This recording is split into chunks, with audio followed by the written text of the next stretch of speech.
अष्टावक्र गीता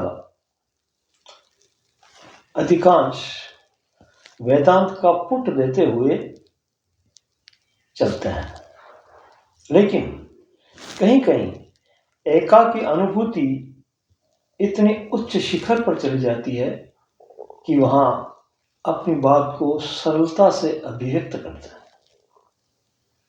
जैसे पिछले वीडियो में हमने देखा, रज्जु और सर्प का जो दृष्टांत वेदांत में बार बार उल्लेखित किया गया है, उसको भी इन्होंने कहा कि यह भी सिर्फ समझाने के लिए है, इसकी जरूरत भी नहीं है। और वो कैसे जरूरत नहीं है, ये भी इन्होंने समझाया कि जिन्होंने कभी सर्प देखा ही नहीं, जिसके मन में सर्प की छवि ही नहीं, वह मन रस्सी में सर्प का आरोपण कैसे करेगा, कैसे उसमें आरोपित करके भयभीत होगा। तो ऐसी कुछ बातें जो एकाकी अनुभूति में ही प्रकट हो सकती है, वो इस अष्टावक्र में हमें मिलती है। आज हम छठे प्रकरण में प्रवेश करते हैं और उसका पहला श्लोक लेते हैं। उस श्लोक में कहते हैं वो, आकाशवत अनंत अहम, मैं आकाश के समान अनंत हूं। घटवत प्राकृतम जगत, और ये जगत घड़े की तरह है। मैं आकाश की तरह हूं, अनंत हूं, व्यापक हूं, और ये प्राकृतिक जगत जो है वो मेरे सामने घड़े के समान है। जैसे ऐसा क्यों कहा उन्होंने? इसलिए कहा कि घट में भी आकाश होता है। वेदांत में बताया गया है कि घटाकाश, मठाकाश और महाकाश, तीनों में आकाश है। जैसे एक घड़ा रखा हुआ है, खाली घड़ा, उसमें भी आकाश है, यानी कि खालीपन है। और फिर कहा है मठाकाश, मठ यानी कि अपना घर, मकान जो भी है, उन चारों दीवारों के अंतर्गत, चार दीवारी के अंतर्गत भी आकाश है। और फिर एक महाकाश जो पूरी प्रकृति को अपने में समेटे हुए है। इस प्रकार से आकाश की उपस्थिति सब जगह बताई। तो यहां भी ये बताते हैं कि आकाशवत अनंत अहम, मैं आकाश के समान अनंत हूं, और ये जो प्रकृति है, ये जो जगत है, ये जो विश्व है, ये घड़े के समान मेरे ही अंतर्गत है। तो कहते हैं कि इति ज्ञानम, ये ज्ञान है, तथा एतस्य, और इसलिए न त्याग न ग्रह लय, इसलिए न तो त्याग बनता है, न ग्रहण बनता है, न लय बनता है।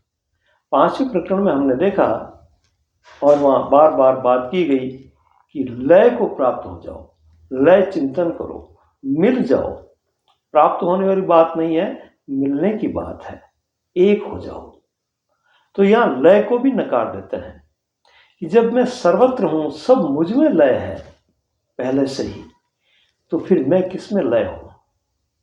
अपनी व्यापकता को बताते हुए इस बात को निर्देशित करते हैं। तो कहते हैं वो कि जो उत्पन्न ही नहीं हुआ, वो लय कैसे होगा? समझने जैसी बात है। यानी कि जो उत्पन्न हुआ है, जिसमें भेद है, जो अलग है, उसमें लय की प्रक्रिया संभव है। लेकिन जहां न उत्पत्ति है,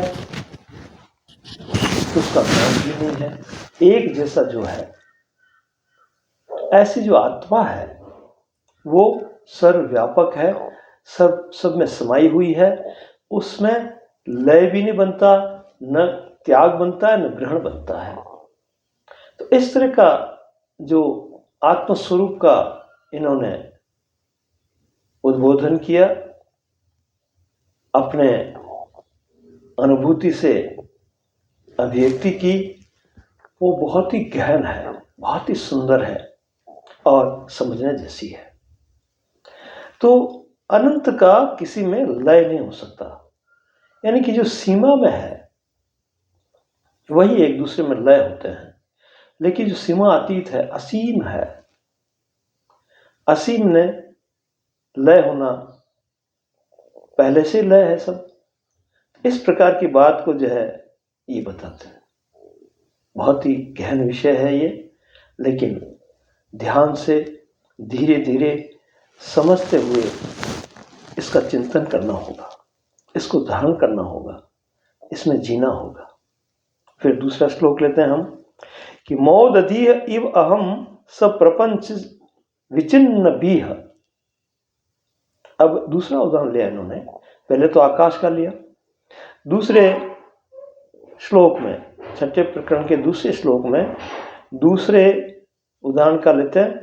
वो इसलिए लेते हैं कि इनको लगा कि शायद आकाश और घट का कुछ जड़ और चेतन का भेद मन में आ सकता है, उससे प्रश्न उठ सकते हैं।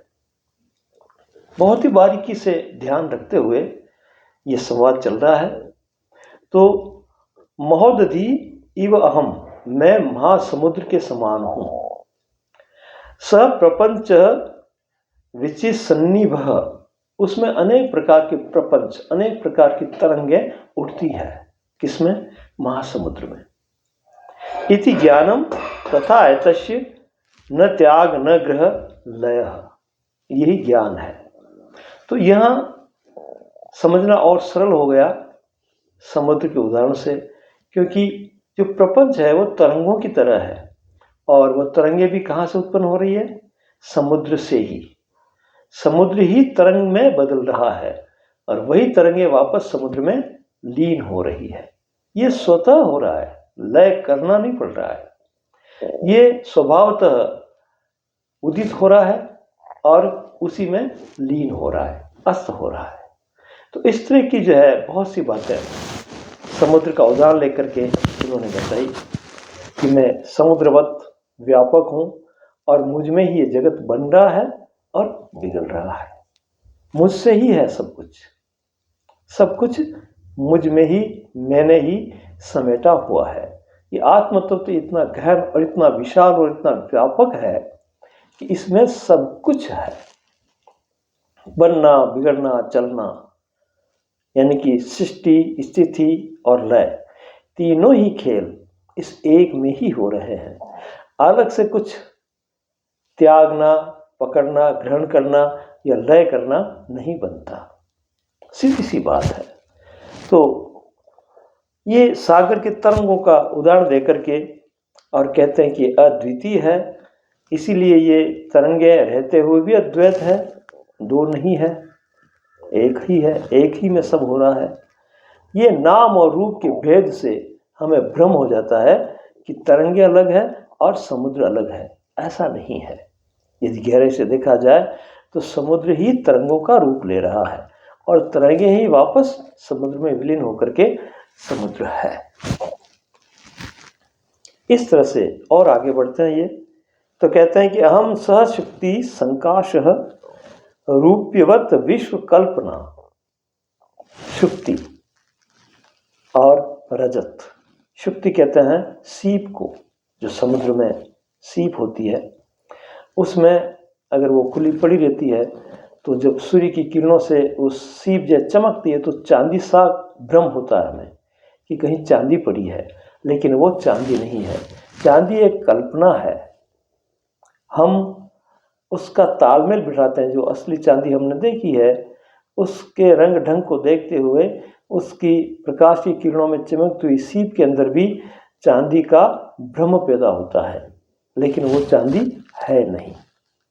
इसी तरह से इन्होंने बताया है कि अहम से शुक्ति है संकाश, शुक्ति की तरह ये जो अधिष्ठान है, इस अधिष्ठान पर सब खेल हो रहे हैं। तो थोड़ी देर के लिए शुक्ति को यहाँ अधिष्ठान मान लो और रजत यानी कि चांदी की जो कल्पना हो रही है उसको जो है भ्रम मान लो। तो सारे भ्रम मुझ एक अधिष्ठान में ही प्रकट हो रहे हैं और विलीन हो रहे हैं। सब खेल उस एक अधिष्ठान का है। इस तरह से बताते हुए कहते हैं कि इति ज्ञानम, यही ज्ञान है। ये अगर सोच, ये निश्चय, ये समझ यदि हम रखते हुए चले तो हम भ्रमित नहीं होते हैं। इति ज्ञानम तथा एतश, इसीलिए न त्याग न ग्रह न लय, न तो त्याग है यहाँ, न ग्रहण है, न लय है। इस तरह की कोई प्रक्रिया आत्म तत्व में सन्निहित नहीं है। आत्मा अपने आप में ज्यों की त्यों है, इसलिए ये सब बातें बताई। तो ग्रहण, त्याग और लय तीनों यहाँ नहीं बनते हैं, ये स्पष्ट रूप से अष्टावक्र जी कहते हैं। और आगे कहते हैं वो कि अहम वा सर्वभूतेषु सर्वभूतानि अथो ममी, अहम वा सर्वभूतेषु सर्वभूतानि अथो मयि इति ज्ञानम तथा एतस्य न त्याग न ग्रह लय। बड़ी प्यारी बात कहते हैं वो, कहती अहम वा सर्वभूतेषु, ये जितने भी दृश्यमय जगत में दिखाई देते हैं ये सब मैं ही हूं। अहम वा सर्वभूतेषु, जितने भी जगत में दृश्य हैं, जो कुछ भी है वो सब कुछ मैं ही हूं। अहम वा सर्वभूतेषु सर्वभूतानि अथो मयि, और सब भूत भी मेरे में है। मैं सब भूतों में हूं, सब भूत मुझ में है। भूत से मतलब है मटेरियल, पदार्थ, दृश्य, जो कुछ भी चल रहा है वो सब मुझ में ही हो रहा है। अगर ऐसा कोई निश्चय कर ले तो वो कहते हैं कि इति ज्ञानम, यही ज्ञान है। और इसलिए तथा एतस्य न त्याग न ग्रह न दया, न तो त्याग बनता है, न कोई ग्रहण बनता है, इकट्ठा करना बनता है, संग्रह बनता है, और न लय होने की बात है।